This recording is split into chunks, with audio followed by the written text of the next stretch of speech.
గౌరవనీయులు ఇస్కాన్ సోదరులు కొంతమంది శ్రీల ప్రభుపాదులు వారు ఇచ్చిన రిత్విక్ దీక్షా పద్ధతిని ప్రశ్నిస్తున్నారు. వాళ్ళకి నా ప్రశ్న ఏంటంటే, మీ ISKCON governing body council GBC resolution number 409 ఏం చెప్తుంది అంటే, ఎప్పుడైనా జీబీసీ ఒక భక్తుడిని దీక్షా గురువుగా అనుమతించినప్పుడు దానికి అర్థం వాళ్లను ఒక ఉత్తమాధికారి అనో శుద్ధ భక్తులు అనో ప్రకటిస్తున్నట్లు కాదు, లేదా ప్రత్యేకమైన ఆత్మ సాక్షాత్కారాన్ని పొందారనో కూడా కాదు అని. జీబీసీ కేవలం ఒక్క విషయం చెప్తుంది. అదేంటంటే, జీబీసీకి ఫలానా భక్తులు శిష్యులను స్వీకరించటంలో ఎటువంటి అభ్యంతరము లేదు అని. నో అబ్జెక్షన్, అంతే. దీనికి నా ప్రశ్న ఏంటంటే, ఫలానా భక్తులు దీక్షా గురువు అవ్వాలా లేదా అని అనుమతించే అధికారం జీబీసీకి ఎవరిచ్చారు? లేదా శ్రీల ప్రభుపాదుల వారు జీబీసీకి ఇలాంటి ఆదేశాలు ఇచ్చారా?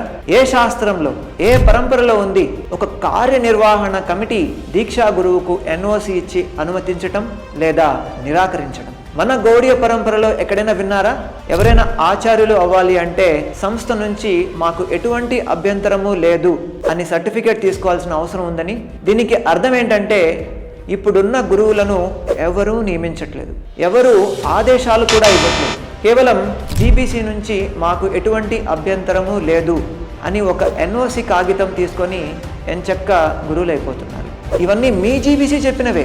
ఏ శాస్త్రం, ఏ పరంపర, శ్రీల ప్రభుపాదుల వారి ఏ ఆదేశాలను ఆధారంగా ఇటువంటి ప్రక్రియను మీరు అనుసరిస్తున్నారు? దీక్ష అంటే నిర్వచనం ఏమి? దివ్యం జ్ఞానం యతో దద్యాత్ కుర్యాత్ పాపస్య సంక్షయం. ఎవరైతే మనకు దివ్య జ్ఞానాన్ని ఇస్తారో, మన సర్వ పాపాల నుండి విముక్తిని ప్రసాదించి మనల్ని తిరిగి భగవద్ధామానికి తీసుకెళ్తారో వారిని అంటారు దీక్షా గురువు అని. మరి ఇక్కడ మీ సంస్థలో ఏం చెప్తున్నారు? మేము కనీసం ఈ విషయం కూడా ఖచ్చితంగా చెప్పలేకపోతున్నాము, మీ దీక్షా గురువులు ఉత్తమాధికారి శుద్ధ భక్తుడు అవునా కాదా అని కూడా. మరి మీరెవరిని గురువుగా స్వీకరించాలనుకుంటున్నారు?